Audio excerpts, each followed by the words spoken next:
சிலர் ரதங்களை குறித்தும் சிலர் குதிரைகளை குறித்தும் மேன்மை பாராட்டுகிறார்கள். நாங்களோ எங்கள் தேவனாகிய கர்த்தருடைய நாமத்தை குறித்தே மேன்மை பாராட்டுவோம். கர்த்தருக்குள் பிரியமானவர்களே, உங்கள் அனைவருக்கும் இனிய காலை வணக்கங்கள்.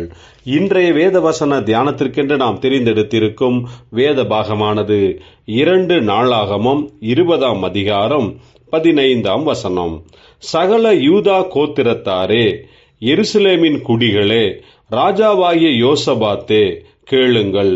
நீங்கள் அந்த ஏராளமான கூட்டத்திற்கு பயப்படாமலும் கலங்காமலும் இருங்கள் என்று கர்த்தர் உங்களுக்கு சொல்லுகிறார். இந்த யுத்தம் உங்களுடையதல்ல, தேவனுடையது. பிரியமானவர்களே, இன்றைய வேத தியானத்தின் தலைப்பு கர்த்தரே நம்மை பயன்படுத்துவார் என்பதே.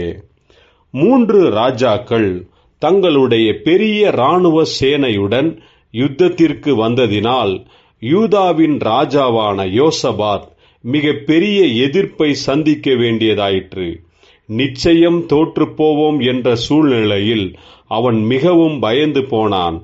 ஆனால் கர்த்தரையே நோக்கி பார்த்து கர்த்தரே தனக்கு வெற்றியை தர வேண்டும் என்று மன்றாடினான். அந்த சமயத்தில் யகாசியேல் என்பவன் மேல் கர்த்தருடைய ஆவி வந்து இறங்கினதினால் அவன் நம்பிக்கையின் வார்த்தைகளை கர்த்தர் அவன் மூலமாக பேசினார். இந்த யகாசியேல் என்பவனை குறித்து இவன் ஒரு தீர்க்கதரிசி என்று வேதத்தில் வேறெங்கும் குறிப்பிடப்படவில்லை. ஆனால் இங்கே மிக முக்கியமான சூழ்நிலையில் கர்த்தர் அவனை பயன்படுத்துகிறதை நாம் பார்க்கிறோம். இந்த யகாசியேலின் வார்த்தைகளின்படியே யோசபாத் யுத்தத்திற்கு புறப்பட்டு போனபோது கர்த்தரே யுத்தம் செய்து மிக பெரிய வெற்றியை கொடுத்தார். மனம் சோர்ந்து நம்பிக்கை இல்லாத பலகீனமான சூழ்நிலையில்தான் யகாசியேல் கர்த்தருடைய வார்த்தைகளை தீர்க்க தரிசனமாக உரைத்தான். பிரியமானவர்களே, நாம் ஒன்றுமில்லாதவர்களாக எதற்கும் பயன்படாதவர்களாக இருக்கக்கூடும். ஆனால் கர்த்தர் தக்க சமயத்தில் அவருடைய கருவியாக நம்மை பயன்படுத்துவார். ஒரு சந்தர்ப்பம், ஒரு சூழ்நிலைக்காக கர்த்தர் நம்மை வைத்திருக்கிறார். நம் மூலமாக தன்னுடைய செயல்களை நடப்பிப்பார்.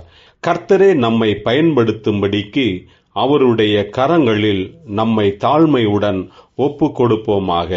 ஜெபிப்போம். ஜீவனுள்ள தேவனே, உம்முடைய நாமம் மட்டுமே மகிமையடையும்படிக்கு எங்களை உம்முடைய ராஜ்யத்திற்கென்று பயன்படுத்துவீராக, ஆசீர்வதிப்பீராக. இயேசு கிறிஸ்துவின் நாமத்தில் ஜெபிக்கிறோம் நல்ல பிதாவே. ஆமேன்.